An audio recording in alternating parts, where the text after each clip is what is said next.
এরপরে রেজওয়ানা আপা এসে বলল যে 90% তদন্তের কাজ শেষ, মাত্র আর 10% আছে, এর জন্য 10টা দিন সময় লাগবে।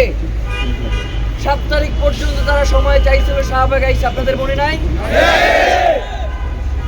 তারা 10 দিন সময় নেওয়ার পরে আমাদের সাথে কোনো ধরনের যোগাযোগ না করে হঠাৎ করে একদিন দেখি বিকালবেলা টিভির পক্ষ থেকে সাংবাদিক সম্মেলন করা হয়েছে চার্জশিট প্রকাশের জন্য, আমরা কেউ কিছু জানি না।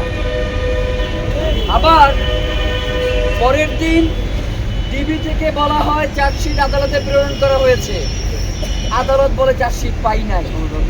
বিকাল 5টা পর্যন্ত এই ধরনের তালবাহানা করছে।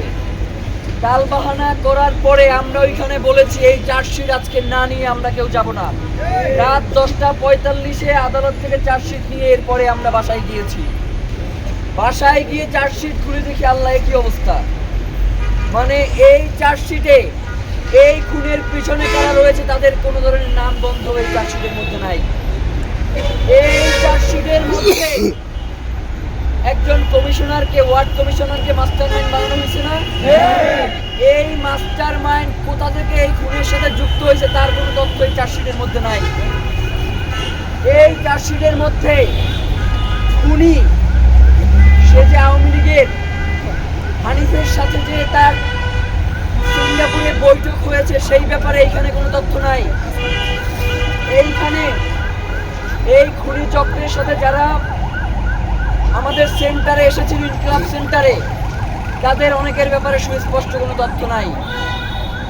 এই চার্জশিট যদি গ্রহণ করা হইতো তাহলে বাংলাদেশের শহীদ ওসমান হাদির হত্যার ব্যাপারে কারো কোনো শাস্তি হইতো না, কারণ যেই দুইজনকে চিহ্নিত করা হয়েছে তাদেরকে এখন পর্যন্ত দেশের অভ্যন্তরে খুঁজে পাওয়া যায় নাই।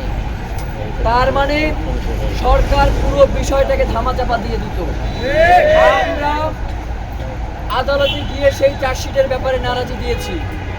আমরা বলেছি এই চার্জশিট আমরা মানি না, যতক্ষণ পর্যন্ত এই খুনের পিছনে যারা রয়েছে তাদেরকে জনতার সম্মুখে বিচারের মুখোমুখি করা না হবে ততদিন পর্যন্ত এই চার্জশিট আমরা গ্রহণ করব না।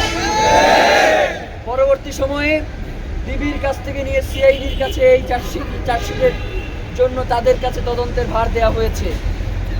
সিআইডি এখন প্রতিনিয়ত তদন্তের তারিখ পেছাচ্ছে।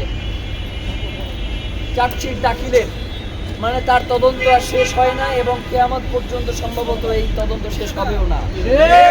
যার কারণে আমরা মনে করছি যে জাতিসংঘের অধীনেই শহীদ শরীফ ওসমান হাদির তদন্ত নিশ্চিত করতে হবে। আমাদের অপশন 3টা। নাম্বার 1, জাতিসংঘের অধীনে, জাতিসংঘের তত্ত্বাবধানে শহীদ ওসমান হাদির হত্যার তদন্ত করতে হবে। আমাদের দাবি 2, জাতিসংঘের অধীনে শহীদ ওসমান হাদির হত্যার তদন্ত করতে হবে। আমাদের দাবি 3, জাতিসংঘের অধীনেই শহীদ ওসমান হাদির হত্যার তদন্ত করতে হবে। আমাদের কোনো দাবি নাই। প্রিয় ভাইয়েরা, এই যে এতক্ষণ ধরে শহীদ ওসমান হাদির স্ত্রী, যিনি জীবিত থাকা অবস্থায় কোনোদিন তার স্ত্রীকে বাহিরে নিয়ে আসেন নাই, তার স্ত্রীও কোনোদিন বাহিরে বের হওয়ার প্রয়োজন বোধ করেন নাই। আজকে বিকাল 4টা, এখন বাজে কয়টা? 12টা পার হয়ে গেছে। 8 ঘন্টা ধরে এই শীতের মধ্যে শহীদ ওসমান হাদির স্ত্রী যমুনার সামনে বসে আছে। একটা পিয়ন বের হয়েও তাকে সম্মান জানানোর প্রয়োজন মনে করে না। তার সন্তান 11 মাস বয়স, দুধের বাচ্চা,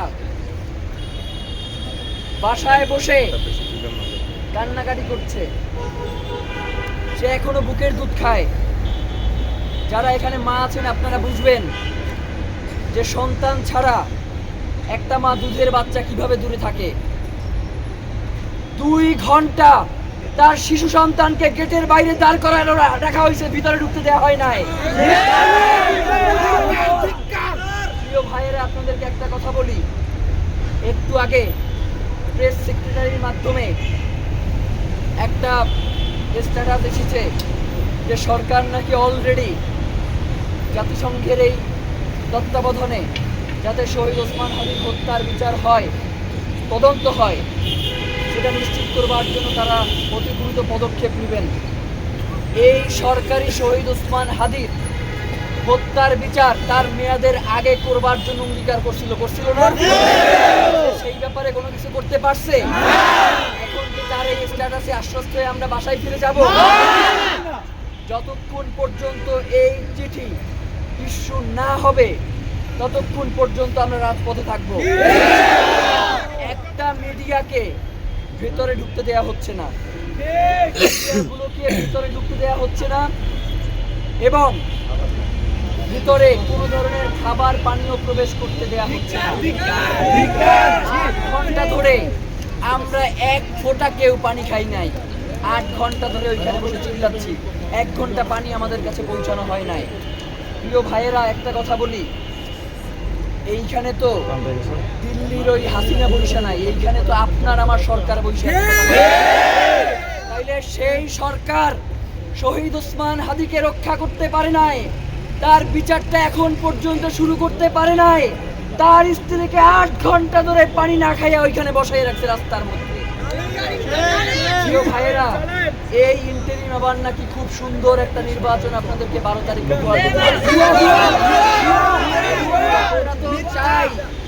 আমরা তো চাই বাংলাদেশের জনগণ বিগত 17 বছর ধরে তার যে অধিকার, ভোট দেওয়ার অধিকার থেকে বাংলাদেশের জনগণকে দূরে সরিয়ে রাখা হয়েছিল। ভোট দিতে গেলে এই বাংলাদেশের মা বোনদেরকে গণধর্ষণের শিকার হইতে হয়েছিল, ভাইদেরকে পঙ্গু করা হয়েছে, গুম করা হয়েছে, খুন করা হয়েছে। যার কারণে আমরাও জানি বর্তমানে বাংলাদেশের জন্য নির্বাচন অত্যন্ত গুরুত্বপূর্ণ। কিন্তু আমরা দেখতে পাচ্ছি বিভিন্ন রাজনৈতিক দলের সাপ্পি অ্যাক্টিভিস্ট, এরা কোনো জাতের না, এরা সাপ্পির বাইরে এদের কোনো সংজ্ঞায়ন নাই। এই সাপ্পি অ্যাক্টিভিস্টগুলো নাকি বলবার চেষ্টা করতেছে আমরা নাকি নির্বাচন বানচাল করবার জন্য রাজপথে নেমে এসেছি। শহীদ ওসমান হাদি যখন গুলিবিদ্ধ হয় তখন এই শুয়ারের বাচ্চাগুলা বলেছে শহীদ ওসমান হাদি নাটক করতেছে। গুলিবিদ্ধ হওয়ার পর বলতেছে শহীদ ওসমান হাদি নিজে নাকি ভাড়া করে এই গুলি চালিয়েছে। এরপরে যখন শহীদ ওসমান হাদি শাহাদাত বরণ করেছে, তখন যখন মানুষ রাজপথে নেমে এসেছে, তখন সে বলেছে কোনো একটা রাজনৈতিক দলের মাধ্যমে রাজপথে মব সৃষ্টি করা হচ্ছে। এরপরে যখন এখন পর্যন্ত 55 দিন ধরে এই বিচারিক প্রক্রিয়া কিভাবে সামনের দিকে এগিয়ে যাবে সেই ব্যাপারে কোনো সুস্পষ্ট বার্তা নেই। আজকে যখন আমরা অল্প কয়েকটা মানুষ খুবই সুনির্দিষ্ট একটা দাবি নিয়ে এখানে এসে উপস্থিত হয়েছি, তখন এই হারামির বাচ্চাগুলো বলে আমরা নাকি একটা নির্বাচন বানচাল করবার জন্য রাস্তায় নেমে এসেছি। ভাইয়েরা, একটা কথা বলি, ওরা যদি এই ধরনের কথা বারংবার বলে যায় এবং ওদের নেতারা যদি ওদের মুখের লাগাম টেনে না ধরে, তাহলে প্রথমত হচ্ছে আমরা মনে করব এই খুনের পিছনে ওদের নেতাদের হাত রয়েছে।